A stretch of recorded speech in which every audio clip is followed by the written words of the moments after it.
Hi everyone, welcome to my channel Science Study Classes by Karuna. Degree second year, 4th sem. నాకు question పేపర్లో 8th క్వశ్చన్లో మనకు poetry ఎస్సేలు ఉంటాయి. మనకు పోయిటరీలో 2 ఎస్సేలు ఉన్నాయి.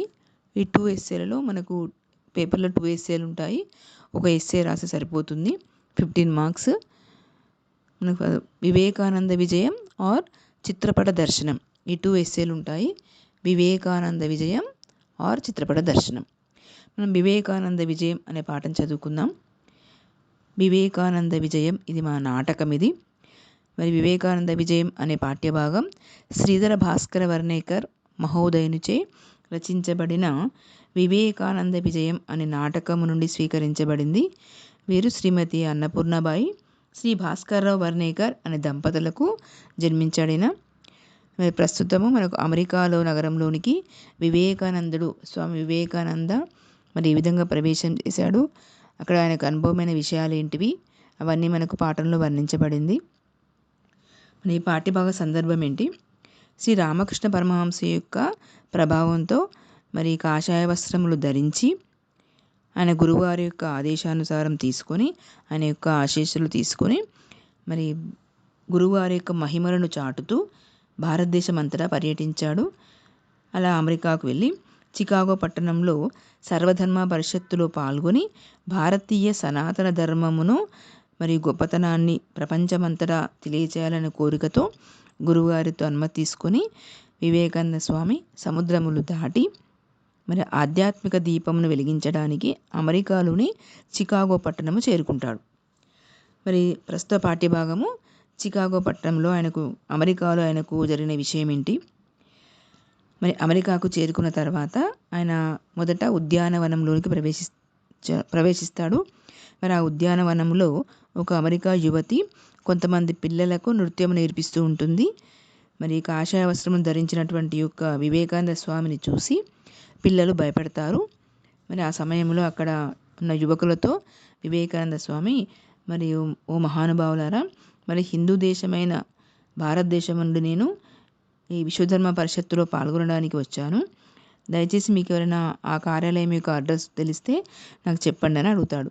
అప్పుడు అదేమిటో మాకేం తెలియదు అని చెప్పేసి వాళ్ళు హేళనగా నవ్వుతూ ఉంటారు.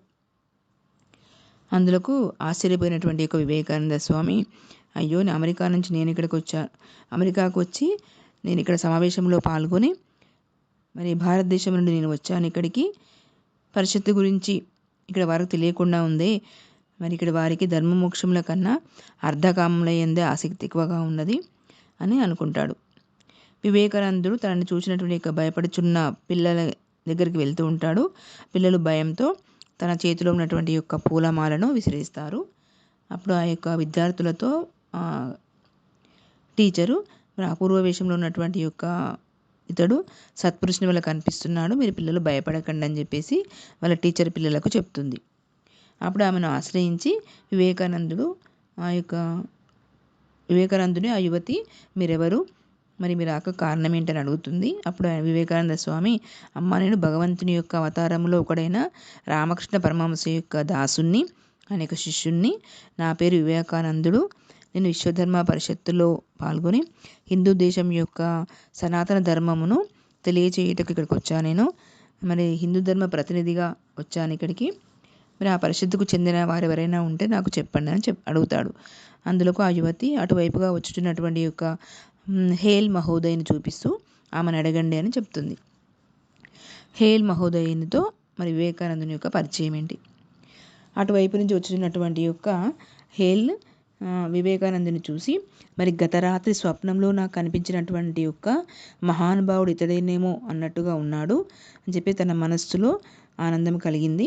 ఆ వివేకానందుని యొక్క తేజోవంతమైన ముఖంను చూసి తన మనస్సులో అనుకుంటుంది.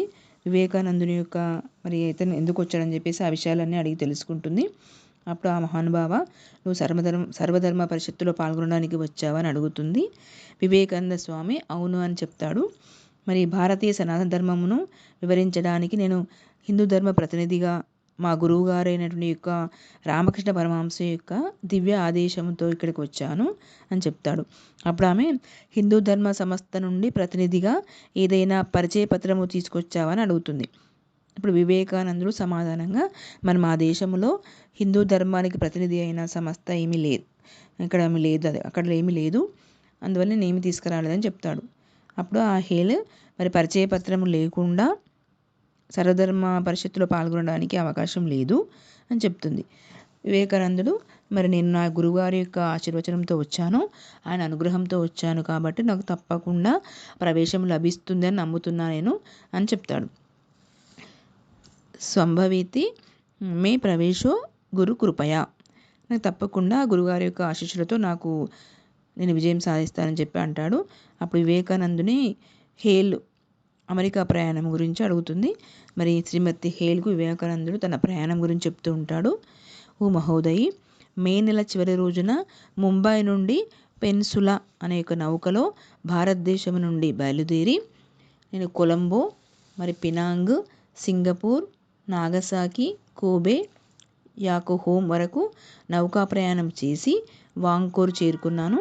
మరి అచ్చటి నుండి అమెరికాలో ప్రప్రథమంగా పాదము మోపాను.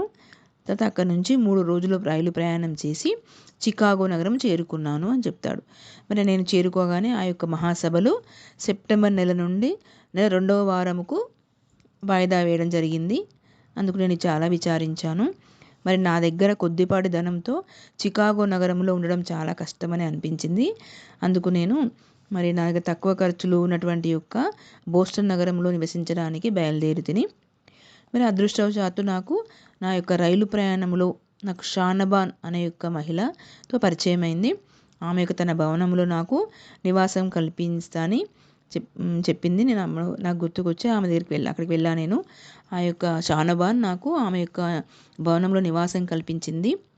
అక్కడ ఆ భవనంలో నేను ఉంటుండగా అక్కడ ఒక మహానుభావుడైన హార్వర్డ్ విశ్వవిద్యాలయం యొక్క గ్రీకు భాషా పండితుడైన రాయట్తో పరిచయం జరిగింది. ఆయనకు దర్శనం నాకు లభించింది. స రాయట్ మహాభాగः హార్వర్డ్ విద్యాపీఠస్య గ్రీకు భాషా పండితః. ఆ మహోదయుడు ఆయన యొక్క సంభాషణలో నా ధార్మికమైన ఆలోచనలను విశ్లేషించి నా యొక్క సర్వధర్మ పరిషత్తు యందు హిందూ ధర్మమునకు నన్ను ప్రాతినిధ్యం వహించమని పలికి మరి నాకు ఒక ప్రయాణ పత్రమును ఇచ్చాడు. అది హేల్, ఇది ఆ పత్రము తీసుకెళ్ళి మరి హేల్కు సమర్పించమని చెప్పాడు. నేను ఆ పత్రము తీసుకొచ్చి హేల్కు సమర్పించాను. మరి ఆ పత్రములో ఇలా రాసింది: ఓ మహోదయి, ఈ వ్యక్తి మన ప్రాచార్యులందరికన్నా గొప్ప పండితుడేనా? మరి పరిచయ పత్రము అడగడం అంటే సూర్యుని ఉదయించడానికి గల అధికారమును ప్రశ్నించడం వంటిదే. ఇతన్ని మనం ప్రశ్నించడానికి అవకాశం లేదు. ఎలాంటి ప్రశ్న లేకుండా, ఇతని ఎలాంటి పరిచయం లేకుండా, పరిచయ పత్రం లేకుండా ఇతన్ని మనము మన యొక్క సర్వధర్మ పరిషత్తు మహాసభలో పాల్గొనడానికి ప్రవేశం కల్పించాలి అని అందులో ఉంది. మరి ఆ యొక్క హేల్ మహోదయి చూడగానే అతనికి ఎంతో సులభంగా సమావేశంలో పాల్గొనడానికి ప్రవేశం కల్పించింది. ఆ యొక్క ప్రవేశం లభించడంతో వివేకానందుడు చాలా మనసులో సంతోషపడ్డాడు. ఇది నా గురువుగారి యొక్క అనుగ్రహంతో, మరి ఆ గురువుగారి యొక్క ఆశీస్సులతో జరిగింది ఈ విషయం అని, ఇలా నాకు అనుగ్రహం నాకు లభించిందని చెప్పేసి సంతోషపడుతూ ఉంటాడు. మరి గురువు అనుగ్రహము అనే గొడుగు ఎవరి శిరస్సు యందు ప్రకాశించునో అట్టివారికి ప్రపంచమంతా తన గ్రామంగానే అనిపిస్తుంది. మరి అన్ని విజయం సాధిస్తాడు. గురువుగారి యొక్క ఆశీస్సులు అనేక అనుగ్రహం ఉంటే ప్రతి వారు కూడా మనం విజయం సాధించవచ్చు. మరి ముల్లోకాలను కూడా మన స్వదేశంగానే అనిపిస్తుంది అని చెప్పి ఆయన చివరికి మెసేజ్ ఇస్తాడు. తన యొక్క అనుభవంతో మరి గురువుగారి యొక్క ఆశీస్సులు అందరిపైన ఉంటే తప్పకుండా విజయం సాధిస్తాము. అలాగని నేను నా గురువుగారి యొక్క రామకృష్ణ పరమహంస అయిన గురువుగారి యొక్క అనుగ్రహంతో ఆయన ఆశీస్సులతోటి విజయం సాధించానని చెప్తాడు.